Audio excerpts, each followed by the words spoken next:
So ayan mga master, good day. Nandito tayo ngayon sa sa Navy, no? Magte-test tayo ng ating fishing rod. So tetestingin na natin tong fishing rod natin mga master.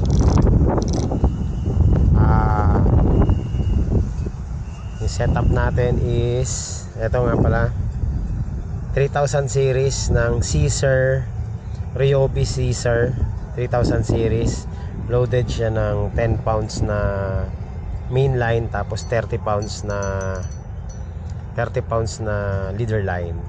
Tapos ang rod natin is Go Tour 8 feet 2.4 meters medium light. So yan yung natin, setup natin.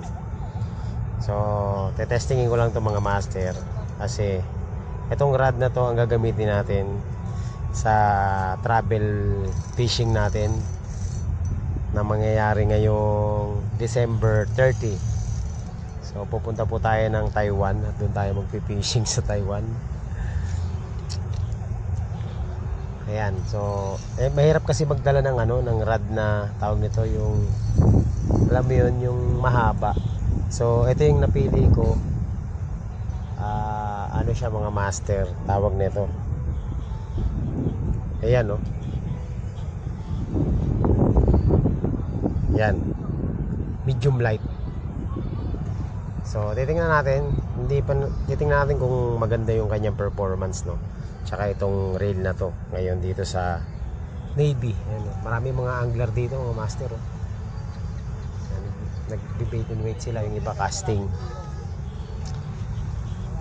Ayan, so testing tayo.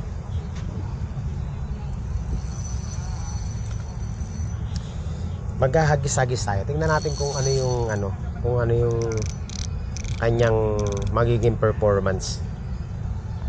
Alright, so update ko na lang kayo mamaya.